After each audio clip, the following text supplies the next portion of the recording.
Ya, Assalamualaikum warahmatullahi wabarakatuh. Kembali lagi bersama Pak Ato. Ya, selanjutnya kita akan membahas tentang peradaban Cina kuno. Nah, peradaban Cina kuno bermula di lembah Sungai Kuning atau yang dikenal dengan Sungai Huanghu. Ya, nah, nah letak geografis dan lingkungan alam eh, peradaban Cina kuno itu tadi yang sudah Pak Ato sampaikan itu berkembang awalnya di Sungai Huanghu atau Huanghe, ya, letaknya di Cina bagian utara. Nah, sungai ini dikenal dengan warnanya kuning dari lumpur yang dibawahnya mengaliri dari pegunungan Wenlun, ya, Tibet, melewati Cina Utara dan bermuara di Laut Kuning atau tadi Wanghe. Wilayah ini sangat subur, namun juga rentan terhadap bencana alam, ya seperti banjir yang diakibatkan pencairan es di musim semi dan eh, membeng, dan pembekuan es di musim dingin. Jadi iklimnya itu cukup ekstrim ya anak-anak ya. Pada musim semi air esnya itu mencair sehingga menjadikan banjir. Ketika musim dingin eh, air menjadi beku. Nah, sehingga bangsa Cina kuno mengatasi tantangan ini dengan membangun sistem tanggul yang besar di sepanjang sungai untuk melindungi pemukiman mereka dan mendukung pertanian. Ya, jadi peradaban Cina itu sangat menantang ya untuk menghindari adanya kebanjiran dan lain-lain itu ya, dengan cara membuat semacam tanggul gitu.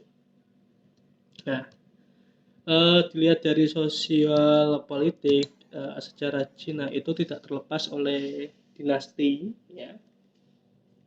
Nah, dinasti yang cukup mempengaruhi tentang peradaban Cina kuno itu meliputi dinasti Shang, dinasti Qin, dan dinasti Han.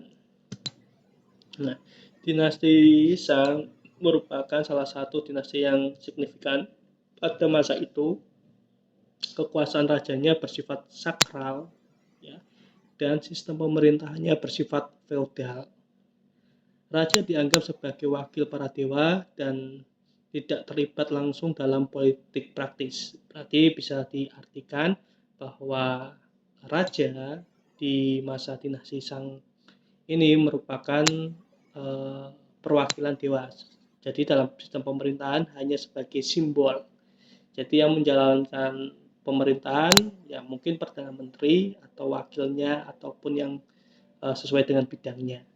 Jadi raja tidak ikut-ikut dalam mengatur pemerintahan, hanya sebagai simbol.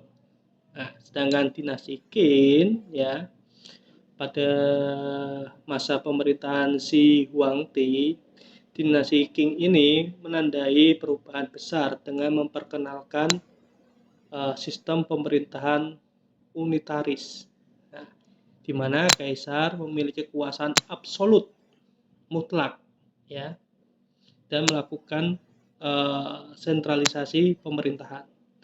Dinasti ini dikenal dengan proyek-proyek besarnya seperti pembangunan tembok besar Cina. Jadi kalau yang sebelumnya itu pemerintah tidak ikut campur dalam sistem pemerintahan, pada masa dinasti Qing terbalik bahwa kaisar atau raja itu yang memegang penuh atau mengatur sistem pemerintahan kerajaan gitu.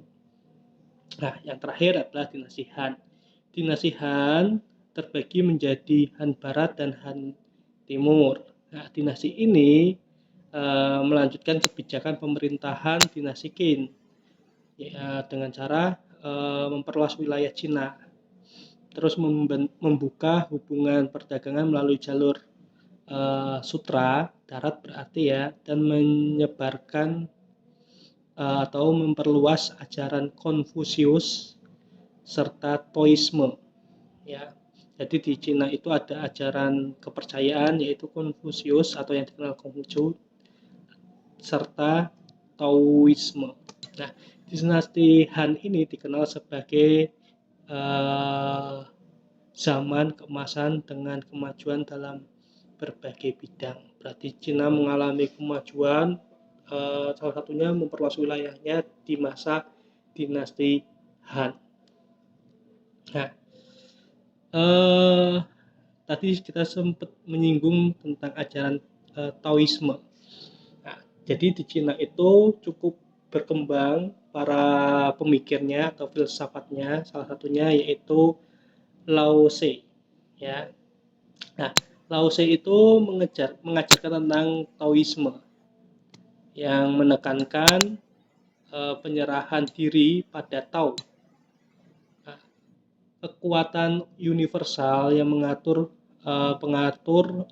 segala sesuatu. Tujuan hidup manusia adalah selaras dengan Tao. Jadi bisa disimpulkan bahwa Tao itu yang menjaga alam semesta, yang menciptakan itu. Jadi kita hidup itu ya untuk apa namanya untuk mengabdi kepada Tao ya. Nah, pemikir berikutnya yaitu namanya Konfusius ya. Konfusius itu memfokuskan pada etika keluarga dan hubungan antara pemerintah dan rakyat ya. Kalau tahu itu tentang supranatural, tentang ketuhanan, tentang alam gitu. Kalau Konfusius itu lebih cenderung ke sosial ya, tentang hubungan manusia, etika gitu. Beliau mengajarkan bahwa masyarakat harus diatur dengan prinsip moral dan kesetiaan dalam keluarga. Nah, yang berikutnya yaitu Mencius. Mencius itu merupakan dari murid dari Konfusius, yang dimana murid ini menekankan pentingnya rakyat dan menentang pemerintah yang sewenang-wenang. Ia percaya bahwa raja harus memerintah dengan adil dan dapat dihukum jika bertindak buruk. Jadi menurut Mencius, salah satu murid dari Konfusius, itu siapapun yang berbuat buruk maka akan mendapatkan hukuman, baik itu raja maupun masyarakat biasa gitu. Nah, ajaran ini nanti dikenal dengan istilah Konghucu. Nah, selain ajaran-ajaran hasil kebudayaan dan peradaban Cina kuno itu juga ada di bidang teknologi ya. Misalnya yaitu ditemukannya kertas dan mesin cetak gitu. Terus pengolahan logam dan kerajinan ya pastinya diolah seperti besi, emas, tembaga kayak gitu. Nah, untuk dijual ke luar wilayah Cina. Selain itu juga dalam bidang arsitektur dan astronomi ya, yang kita tahu pada masa dinasti tadi Qin itu membangun tembok besar yang sampai sekarang masih ada gitu, dan membangun kuil-kuil megah gitu. Dan yang keempat tentang seni bela diri ya, Shaolin mungkin dengan kungfunya ya yang paling terkenal. Selanjutnya yaitu kemajuan dalam pertanian dan perindustrian, bisa kalian lihat gitu, teknik pertaniannya itu sangat maju ya, dimana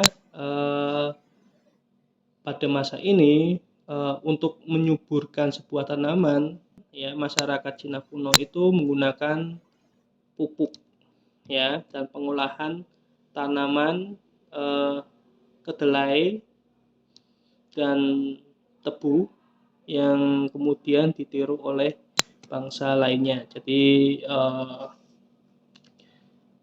mereka sudah menemukan pupuk untuk menyuburkan tanaman-tanaman yang ditanami oleh para petani ya, dengan cara pupuknya pasti masih organik ya, dan kotoran gitu. Yang kedua yaitu tentang pengolahan logam dan keramik. Selain tadi adanya besi, emas gitu, bangsa Cina kuno itu sudah bisa membuat keramik ya. Dan yang terakhir yaitu produksi sutra. Ya, kalian pasti tahu kan, salah satu kain yang mahal itu awalnya berasal dari Cina, yaitu kain sutra. Selanjutnya, Cina juga terkenal dalam pengobatan tradisional ya.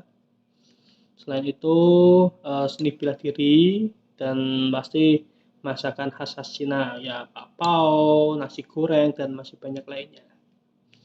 Mungkin itu saja yang bisa Pak Ato share mengenai tentang peradaban-peradaban Cina kuno ya. Mungkin kalau ada yang mau ditanyakan bisa komen ya, nanti kalau ada waktu kita uh, bahas bersama-sama. Mungkin itu saja dari Pak Ton, mohon maaf atas kesalahannya dan kekurangannya. Sekian, terima kasih. Wassalamualaikum warahmatullahi wabarakatuh.